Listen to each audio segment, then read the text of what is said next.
Hi everyone, it's Sandia and welcome back to the We channel where we talk about how we can all create the life we want deliberately, consciously, as opposed to letting life just happen to us.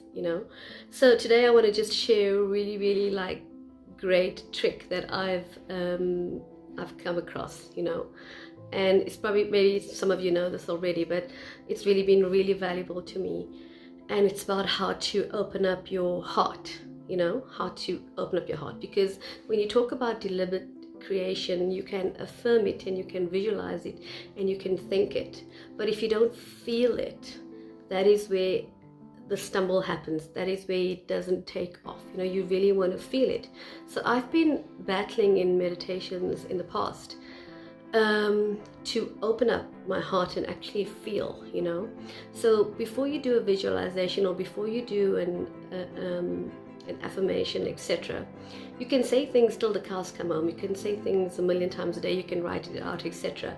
But you really want to first open up your heart, because that's the doorway to creativity. That's the doorway to the unlimited potential of space that's waiting for you to tap into it, right? Because all possibilities exist there. So whatever you want to create, the doorway to that creation is through your heart, to open that up. So you're opening up that potential.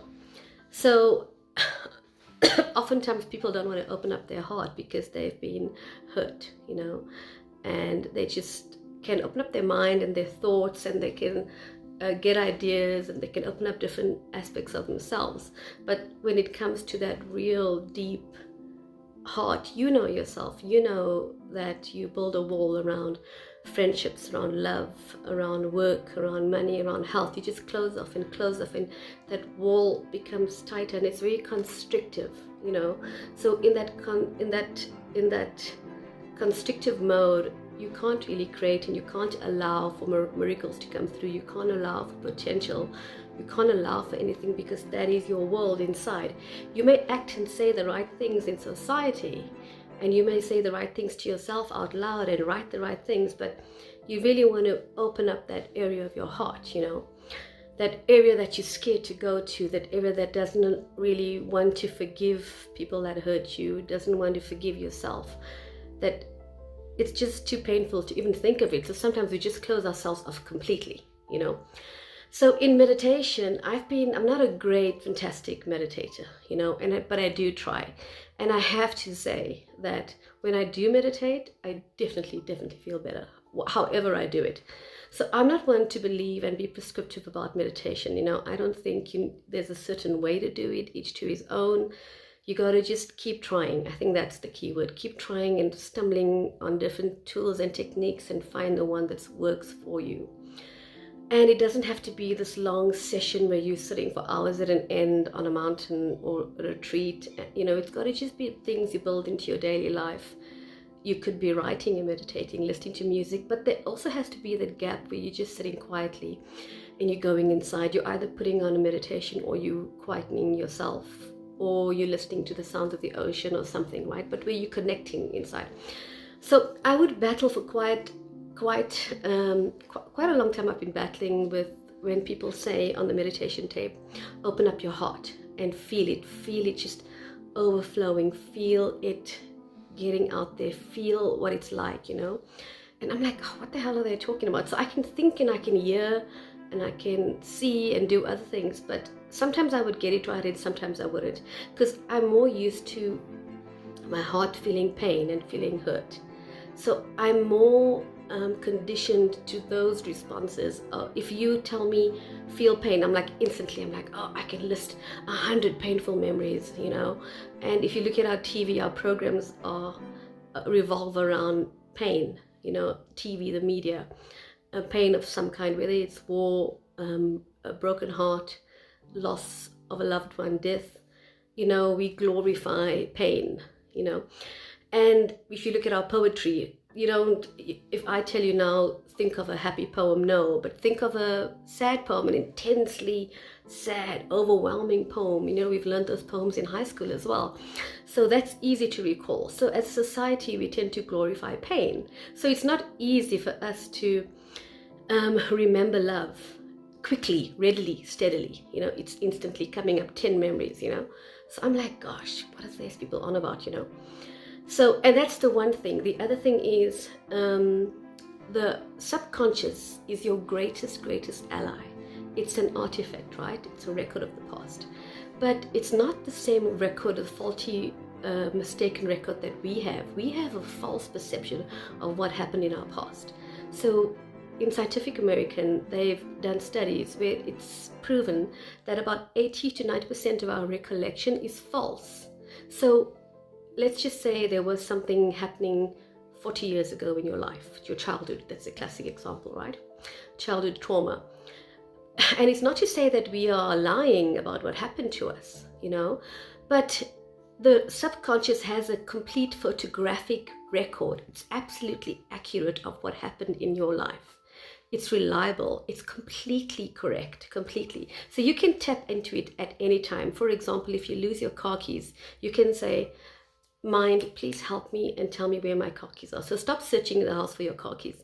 Just go sit down, tap in, and visualize that you're holding your car keys, and then go about doing something else. In the next 5 minutes after that, I swear to you, it happens to me all the time. I find the car keys or I find something. The same thing happens when you try to remember something. Forget about it. Just instruct your mind to help you remind it what that thing was. And it's like carrying a microphone with you all the time wherever you go. So you can rely on it, right? So that's the one thing. Your subconscious is your best friend. So in this meditation, they said, feel your heart opening up and think of a good memory. Think of something really awesome where you were this person that made you feel awesome. And immediately my heart closed up, because the person that I could think of, or the people, I didn't want to think of them, because yes, I did. I was happy with them, but I ended up getting so badly hurt with these people or with this person. I just closed up completely. I was so scared, and I said, no, I don't want to think of those people, right? Because my mind is, my conditioning, my limited programming is used to immediately going to the people that hurt you the most, So then they said on the meditation, okay, think of a pet or your child, and then I thought, okay, that's doable. So I immediately thought of my gorgeous huskies, Yukon and Alpha, and that was 3 years ago when we got them. And we were in the car and they were sticking their head out. They were babies and my son was carrying them and I was driving, and they were sticking their head out, and that just flooded me with happiness, right?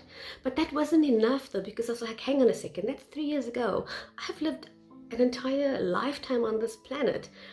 There must be stuff that was just pure and unique and didn't have to do with any of the people from 30 years ago, for example, 30, 20, 10, 5 years ago. Just take me back to a time. So then the night before, what I did was, so the night before as well is very powerful. Just before you sleep, I instructed my subconscious, who you must think of as your best friend, right?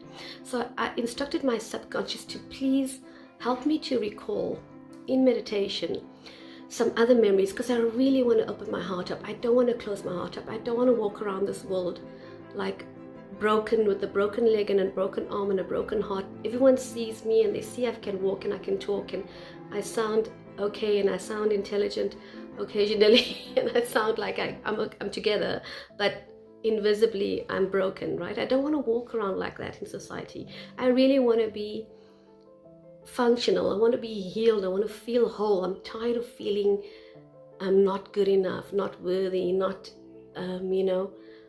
not happy. I'm just sick of it. I've had so much years of that. I'm an expert at remembering pain and recalling hurt and recollection and blaming. I don't want to do that anymore, right? I'm an expert at that. I've had enough of that. Give me something else now. Give me something else, subconscious. You've been there when I was 2, when I was 1, when I was 5 years old. You've been there. All my life you've been there. So right? So I really gave it an instruction last night, and I really felt, I was writing it out on my phone, and I said, please, I really want this. And then this morning I woke up and I felt sad, and I had the sad song playing in my head when I woke up, and I immediately thought of, this really hurtful experience, and I was like really, really sad. So the problem is when you wake up and you feel like that, and you don't try to turn it around quickly enough, what happens is it opens up a doorway to the lower aspects of yourself, the limited beliefs, the things that are not true, really, okay? So it opens up the doorway to feeling sad the whole day. So you're priming yourself to devolve for the rest of the day. So the rest of the day, you're going to feel off, and you've had that so many days. You've all had that, right? Where you just feel off and things go wrong, and little things that you would laugh off in a good mood, you feel tearful, and you feel hurt, and you feel sad, and then it opens up the doorway for depression, and then you look at everything as the half glass empty, and then you tend to draw negative stories and experiences into your life, and it just spirals. You get irritable and angry, and you don't like the way you look, and you feel lost and alone, and it just spirals. It just goes downwards, right? If you don't prime yourself up in the day. So I was feeling really sad, and I know from experience that when I get that way, I'm going to find it difficult to get out of bed. I'm going to find it difficult to meet people and laugh again and feel the sun on my face and feel the breeze and realize that life is good. You know, you may not have the love you want or the money you want or the things you want, but you have you know, when life is good. And so I thought, oh gosh, you know what, let me just put on these meditations. Let me just try. So I put on the meditations, and there came that part where they said, okay, feel your heart. And I was like, oh gosh, you know, but I tried, right? And then my subconscious, like a knight in shining armor, came to my rescue. You won't believe it. And it brought me memories that I have completely forgot. So I want to dedicate this video to one of my best friends, my sister Nadine and my sister Vanida. Nadine's in London and Vanida's in Australia. And then my childhood friend Athol. So my parents, when we were young, I live in South Africa, and they met these friends in Cape Town, and we would go to see them for holidays, you know, and it was such a magical time. It was just amazing. And we would go to the beach, and it was like apartheid times, you know, so you'd go to the beach where you were allowed to, and there was nothing fancy, you know. In apartheid, we didn't have anything. None of us had anything, right? We come from nothing. So we just had like the braai, the fire, and we had food, the staple food that we like, and the kids were just playing in the ocean, all of us. I must have been about 9 or 10 years old.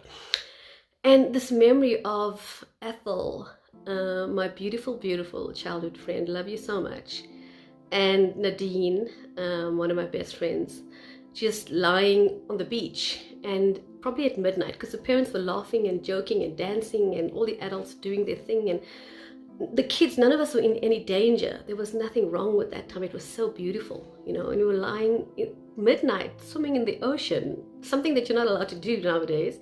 This would be in the 70s, early 80s, right?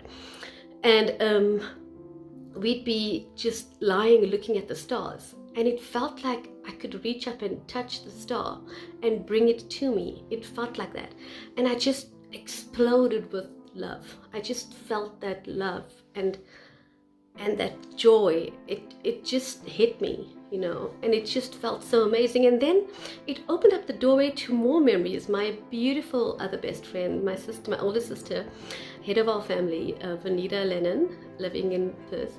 So she and my sister, we would just sit for hours, fighting like cats and dogs, but playing cards. So we would play this card game, the three of us. We were 2 years apart, all of us. We would play 5-3-2, this card game. It was like this silly, simple card game, but we would have such fun and such competition. We would just be lost in this world, the three of us, you know, playing these games. And it was phenomenal. So I dedicate this video to her as well. And then this other memory came up. It was just like nonstop, these memories that I completely had. I forgot I had. And I had a memory of Nadine and I. We would climb on the roof of our property, of the art building, and we would just be lost in this world on this roof, you know, as kids. We'd jump from roof to roof, and we would look, and we would take these pumpkin seeds and dry them on the roof, and we would go up there, and once they dried, we would eat them. But then we would try to peep into these neighbors' houses, and it would just seem like a magical time, like something out of a movie, you know. And that was a good memory. And I was like, oh my gosh, because I could only recollect pain and hurt and people that have betrayed me and let me down and broken promises, and I can talk for hours on that, but I couldn't talk on these moments, you know. So I promise you, afterwards I just felt such such a peace, which I'm still feeling now, you know. And I thought, let me do this video while I'm feeling this way and while it's all still fresh, and just tell you guys that if someone has left your life and you're feeling alone and you're feeling lost and sad and hurt, that love that you had and you shared with people is still there, you know. It hasn't left you. You don't want to need those people to feel that way. You want to experience those people or new people again in your life so they can add to you but not fill your empty cup. You don't want them to fill your empty cup. You want to fill it yourself, and anybody that comes into your life just adds to that experience. But the minute you need someone, that's when you need to find out what's lacking inside of you. And the quickest way to fill your own cup is to tell your mind, no matter how traumatic your childhood was, it could even be in your 20s or your 30s or your 80s or your 60s, that memory, it could be yesterday, but just instruct your subconscious, your personal private recorder, your private detective, your best friend. Tell the subconscious mind that this is what you want this, and you primed for the rest of the day. You've stopped that negative trapped emotions in its track, and you've broken away from the old you that lives in that narrative, lives in poor me, why me, this person did this, that person did that, he hurt me, she damaged me, it's their fault, I didn't get this, I didn't do that, you know. It takes you out of that victim mode and that old narratives which are false, because those people that hurt us, we're not condoning what they did. If they broke their promises, or they let you down, or they said things and didn't follow through, or, you know, they said or didn't what they said, or what they didn't say, what they did or what they didn't do, etc., etc. You know, family, friends, lovers, all of these people that hurt you, we're not condoning what they did or what you did, you know. I'm just saying that your level of self-worth attracted that condition. It attracted that person who vibrated at that level. That's who they are. That's what they do, you know. And you attracted that. You take responsibility. When you figure that out, when you figure out that you're not 99% responsible, but you're 100% responsible of everything that goes on, when you cotton onto that, that's the quantum leap. That's what frog leaps you into the new you, and you're leaping into a new world, completely new world. That's when particle becomes a wave, and you're looking at things different from Newtonian physics. You're looking at it through Einstein physics, you know. That's when you're really, really changing your reality, when you stop blaming others, and when, even if they've not forgiven you, you've forgiven them, you know, you're able to move. So when you want to feel your heart, you're able to release and forgive an extended family member, a spouse, an ex, a boss, a colleague, a son, a daughter. You're able to release and forgive, even if they have a negative perception of you, if they hold you in a bad light. That's okay. You're going to still see the best in them. You're going to see them as the best that they can be, because you're chasing your better self, right? You're leaving that older you behind and you're chasing your better self. So in the same way, you can't do that and not see the best in others, especially the ones that have hurt you. Even if they don't want to have anything to do with you, you just let that heart flow. The only thing that all of those experiences were designed to do is to get you to become in union with yourself. So you want to fall in love, okay, but with yourself. You really do. And I thought it was cliche all the years. When I heard that line, I was like, oh my God, what the hell are they talking about? What are they banging on about, you know?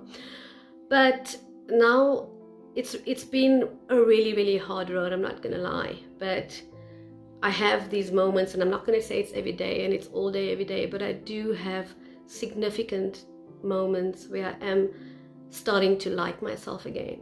And that's a big one. Think about it. Do you actually like yourself? And do you love yourself? And do you find yourself lovable?